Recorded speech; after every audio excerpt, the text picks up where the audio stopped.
ससुर जी का फैसला। रोहित, आज तुम फिर से अपनी माँ के घर गए थे।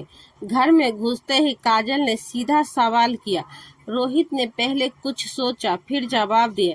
काजल, वो मेरी माँ है। पापा की तबीयत ठीक नहीं रहती। माँ हमेशा परेशान रहती है। मैं उनका एक अकेला सहारा हूँ। काजल को इन बातों से कोई फर्क नहीं पड़ रहा था। मुंह बनाते हुए काजल ने कहा, वो सब मैं नहीं जानती। मैं तो बस इतना चाहती हूँ कि तुमने उनसे अलग होते हुए मुझसे वादा किया था कि अपने घर वालों से कोई मतलब नहीं रखोगे। मैं सब जानती हूँ। तब तो बहू बेटे को घर से निकाल दिया। अब बेटे की कमाई के चक्कर में उसे बार बार बुलाते रहते हैं।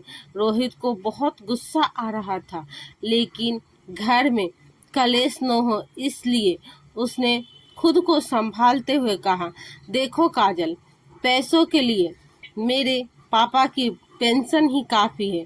और रही बात वहां जाने की, तो मेरे सिवा उनका है ही कौन। पापा की बीमारी को देखते हुए मेरा फर्ज है कि मैं उनका ध्यान रखूं। बेटा होने के नाते मेरा भी तो कुछ फर्ज है। रोहित काजल को बहुत देर तक समझाता रहा, लेकिन काजल नहीं मानी और उसने रोहित से कसम ली कि वह बिना उससे पूछे कभी अपने माँ बाप से मिलने नहीं जाएगा। रोहित काजल का स्वभाव जानता था। अगर उसके मन का काम न करो तो वह बहुत ज्यादा गुस्सा हो जाती है और डिप्रेशन में चली जाती है। यहाँ तक कि आत्महत्या भी करने का विचार करने लगती है। रोहित ने उसकी यह शर्त भी मान ली, लेकिन उसका मन हमेशा अपने माता पिता के लिए तरसता रहता था। उसे आज भी याद है कैसे पापा ने अपना पेट काट कर पढ़ाया लिखाया, रोहित की हर इच्छा पूरी की। यहाँ तक कि रिश्तेदारों के दबाव में न आकर रोहित को अपनी पसंद की लड़की से शादी करने की इजाजत दी। लेकिन शादी के 6 महीने बाद ही काजल ने लड़ाई झगड़ा कर उनसे अलग होने का फैसला कर लिया। रोहित के पिता रघुनाथ जी ने एक दिन रोहित से बात की, बेटा, अगर बहू हम लोगों के साथ खुश नहीं है तो तू अलग हो जा, हमारी चिंता मत करिए। सुनकर रोहित ने कहा, पापा, अब जब मुझे आपका ध्यान रखना चाहिए तो आप चाहते हो आपको बेसहारा छोड़कर, यह मुझसे नहीं होगा। रोहित की माँ रेखा ने कहा, बेटा सही तो कह रहा है, यह बहू को समझाएगा तो वह भी धीरे धीरे मान जाएगी। आपकी भी तबीयत ठीक नहीं रहती। रघुनाथ जी ने रेखा को चुप कराते हुए कहा, कैसी बातें करती हो तुम, वह नए जमाने की मॉडर्न लड़की है। आजकल हर किसी के प्राइवेसी चाहिए होती है, जाने दे इनको। बेटा रोहित, तुम बहुत बहू को लेकर जहाँ वह जाना चाहे ले जाओ, हमारी चिंता मत करो। रोहित अकेला बालकनी में खड़े होकर यही सब सोच रहा था। तभी फोन की घंटी बजी। दूसरी तरफ माँ थी, उनकी आवाज लड़खड़ा रही थी, बेटा रोहित, न जाने तेरे पिता को क्या हो गया, मैं इन्हें हॉस्पिटल ले जा रही हूँ, तू जल्दी से आ जा। रोहित ने कहा, माँ तू चिंता मत करो, मैं अभी पहुँचता हूँ। यह कहकर रोहित जल्दी से नीचे आया और जूते पहनने लगा। काजल ने देखा रोहित कहीं जाने की तैयारी कर रहा है। रोहित, तुम कहाँ जा रहे हो इतनी रात को, और अभी फोन किसका आया था? रोहित की आंखों से आंसू बस छलकने की ही वाले थे। उसने कहा, काजल, पापा की तबीयत बहुत खराब है, मुझे जाना होगा। माँ उन्हें लेकर अस्पताल गई है। काजल गुस्से में बोली, रोहित, मैंने तुम्हें कहा था कि तुम उनसे मिलने नहीं जाओगे। ठीक है तुम जाओ, लेकिन जब वापस आओगे तो अपनी बीवी को जिंदा नहीं पाओगे। रोहित उसके आगे गिड़गिड़ाते हुए बोला, काजल, आज जाने दो मुझे, एक बार पापा ठीक हो जाए तो मैं फिर बिना तुम्हारी मर्जी के कभी उनसे मिलने नहीं जाऊंगा। लेकिन काजल का गुस्सा तो 7वें आसमान पर था। रोहित के लिए जिंदगी और मौत का सामना एक साथ होने जा रहा था। एक तरफ उसका फर्ज उसे बुला रहा था, दूसरी तरफ उसका प्यार उसे फर्ज निभाने से रोकने के लिए मरने को तैयार था।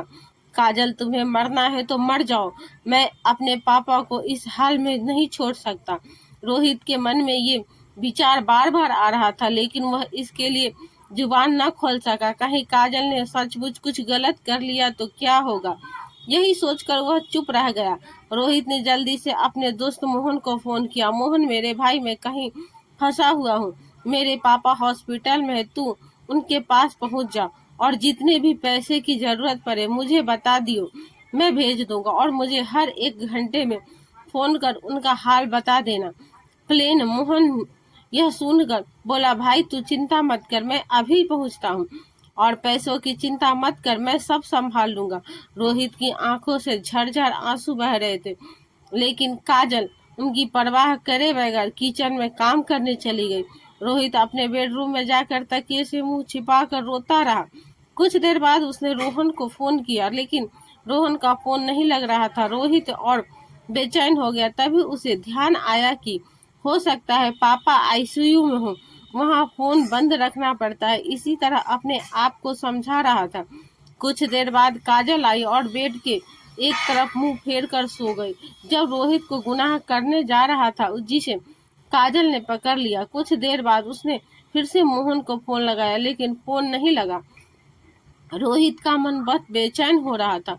उसके हाथ पैर ठंडे पड़ रहे थे। वह अपने आप को कोस रहा था कि क्यों उसने काजल से प्यार किया और आज तक उसकी हर जिद मानता रहा, जबकि उसे उसकी जिंदगी बात से कोई फर्क नहीं पड़ता था। कुछ देर बाद फोन की घंटी बजी। क्या बात है मोहन, पापा कैसे है? तेरा फोन नहीं लग रहा था।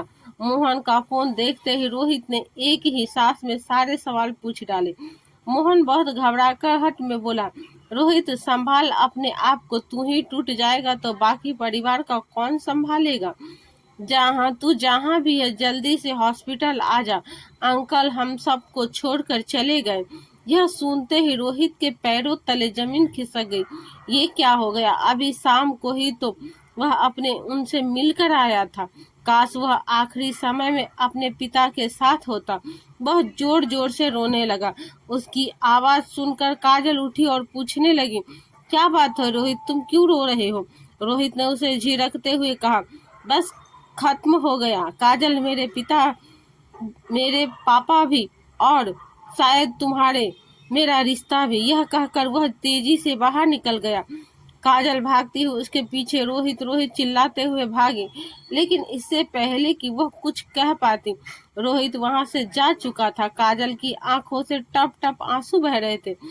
कहीं अब रोहित उससे नफरत तो नहीं करने लगेगा, कहीं उसे छोड़ तो नहीं देगा, यही सोचकर वह रो रही थी। अगले दिन रोहित के पिता के घर पर सारे रिश्तेदार इकट्ठे हो गए थे। रोहित एक तरफ कोने में गुमसुम बैठा था। तभी वहां काजल आई। उसने रोहित को देखा, लेकिन रोहित को तो जैसे होश ही नहीं था। फिर वह अपनी सास से मिलकर रोने लगी। उसकी रोने की आवाज सुनकर एक बार रोहित ने उसकी ओर देखा और नजरें फेर ली। रोहित ने भारी मन से अपने पिता को अंतिम विदाई दी। आज उसके पिता तो मरे 7 दिन हो चुके थे।